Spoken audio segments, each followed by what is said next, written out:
మీ తాకట్టు బంగారాన్ని విడిపించిన 30 నిమిషాల్లో క్యాష్ ఇవ్వబడును. కొమ్మూరి గోల్డ్. రాజమండ్రిలో ఒక మెడికో మీద జరిగినటువంటి యాక్సిడెంట్ అటాక్. సో మద్యం మత్తులో ఉన్నటువంటి ఇద్దరు వ్యక్తులు సినిమా నుంచి బయటకు వస్తూ స్కూటర్లో వెళ్తున్నటువంటి ఇద్దరు స్టూడెంట్స్ మీద, మెడికో స్టూడెంట్స్ మీద దారుణంగా విచక్షణ రహితంగా గుద్ది ఇవాళ చంపేటువంటి ప్రయత్నం అయితే జరిగింది. నిజంగా ఆ పాప ఇంకొన్ని రోజుల్లో ఆ విద్యార్థిని చదువు పూర్తి చేసుకుని డాక్టర్ కావాల్సినటువంటి అమ్మాయి ఇవాళ ప్రాణాలతో పోరాడాల్సినటువంటి పరిస్థితి. రాజమండ్రి నుంచి హైదరాబాద్కి తీసుకొచ్చారు. ప్రజెంట్ ఇక్కడ కిమ్స్ హాస్పిటల్లో ఆమె చికిత్స పొందుతుంది.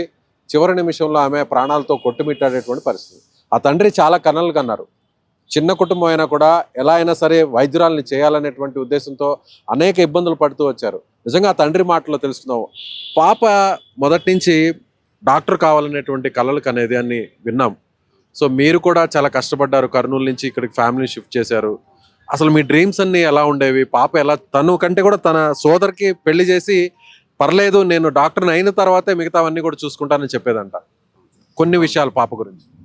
సార్, అమ్మాయి చిన్నప్పటి నుంచి మంచి ఇంటెలిజెంటు, చక్కగా చదివేది సార్. చదువు అంటే చాలా ఇష్టం ఆమెకు. హై స్కూల్ స్టడీస్ అయిపోయిన తర్వాత డాడీ నా కళ వచ్చేసి డాక్టర్ కావాలి, సమాజానికి నేను సేవ చేయాలి, నేను మంచి డాక్టర్ని అవ్వాలి అని చెప్పేది. ఆమె మీద మాకుండే ప్రేమ, ఆమెను బాగా చదివించుకోవాలి, చక్కగా చదువుతుందని చెప్పి మేము అన్ని కష్టాలకు ఓర్చుకొని ఎన్నో సాక్రిఫైజెస్ చేసి ఆమెను చదివించుకున్నాం సార్. అమ్మాయి కూడా దానికి అనుగుణంగా చక్కగా చదువుకుంటూ కర్నూలు మెడికల్ కాలేజీలో సీటు వచ్చేలాగా చదివి ఫ్రీ సీట్ వచ్చింది సార్ గవర్నమెంట్ కాలేజీలోనే.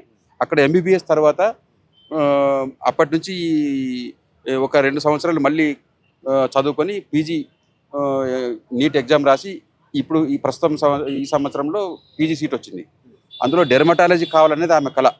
మంచి డెర్మటాలజీ అయ్యి హైదరాబాద్లో ఒక చక్కటి ఒక క్లినిక్ కానీ హాస్పిటల్ లాంటిది పెట్టుకొని మంచి ప్రొసీజర్స్ చేసి డెర్మటాలజీగా మంచి పేరు తెచ్చుకొని నేను స్థిరపడాలని ఆమె చెప్పేది మాకు.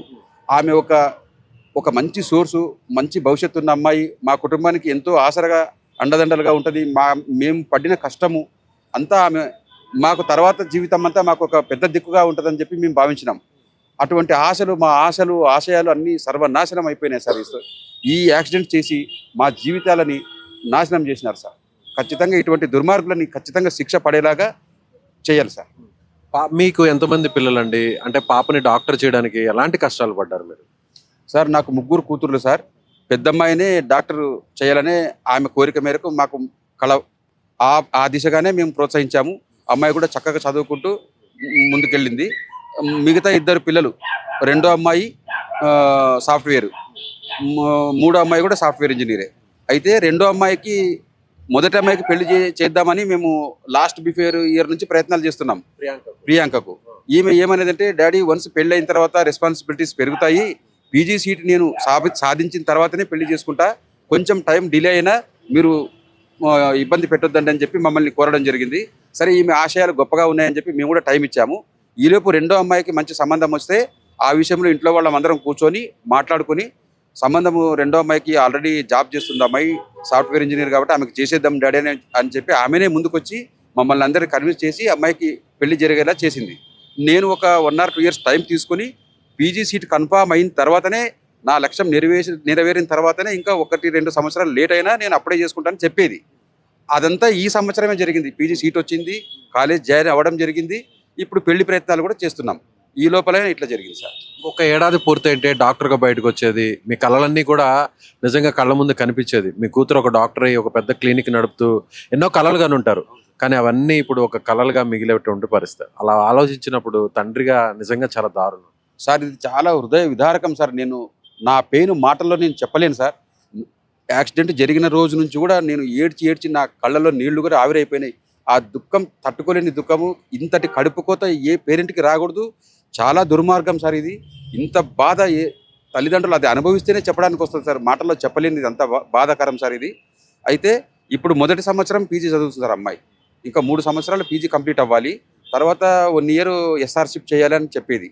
సో ఈ 3-4 ఏళ్లలో ఆమె ఒక మంచి డాక్టర్గా తయారయ్యి మా కుటుంబానికి ఎంతో అండగా నిలబడుతుందని చెప్పి మీతో ఏం చెప్పేది సార్? తను మిమ్మల్ని కాన్ఫిడెన్స్ ఇవ్వడం కానీ, మీకు మంచి మాటలు చెప్పడం కానీ, ఫ్యామిలీ రెస్పాన్సిబిలిటీస్ కానీ, తను డాక్టర్ అయిన తర్వాత ఏం చేయాలనేటువంటి ఆ గోల్స్ అన్ని మీతో షేర్ చేసుకునేది ఎలా మాట్లాడేది? ఆమె ఏమి చెప్పేదంటే సార్, ఆమె డెర్మటాలజీలో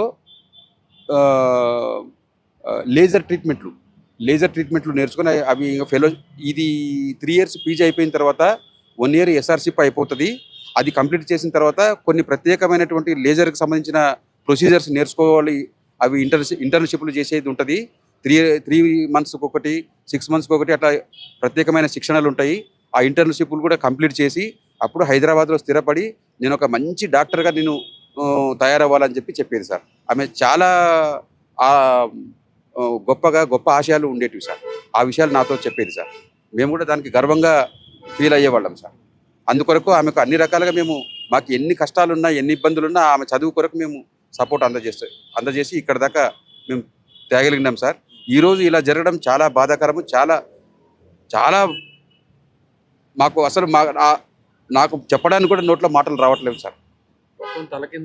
అవును సార్, నా జీవితమే తలకిందులు సార్. నిజంగా దారుణం అండి. ఏ తండ్రికి ఇలాంటి పరిస్థితి రాకూడదు. ఎందుకంటే ఒక ఆడపిల్లల్ని చదివించడం, అది కూడా ఉన్నత చదువులు చదివించడం. 3 ఆడపిల్లలు ఉంటే 3 ఆడపిల్లలకు కూడా ఒక మంచి భవిష్యత్తు ఇవ్వాలనేటువంటి ఉద్దేశంతో తను ఎన్నో కష్టాలు పడుతున్నప్పుడు కూడా వాటన్నిటిని కూడా ఎక్కడా కుటుంబంతో షేర్ చేయకుండా, ఇవాళ పెద్ద పాప ఒక మంచి వైద్యురాలు అయితే కుటుంబానికి ఒక బంగారు భవిష్యత్తు ఉంటుంది అనేటువంటి తన కూతురి కళల్ని నిజం చేయడం కోసం ఈ తండ్రి పడినటువంటి కష్టం నిజంగా చాలా చాలా అభినందనీయం. కానీ ఇవాళ చావు బతుకుల మధ్య పోరాటం అనేది తండ్రిగా తను మాటల్లో చెప్పలేనటువంటి పరిస్థితి, ఆమె పడుతున్నటువంటి బాధ, నిజంగా ఏ తండ్రికి కూడా ఇలాంటి కష్టం రాకూడదు అనేది మనం కూడా చెప్పాల్సినటువంటి పరిస్థితి.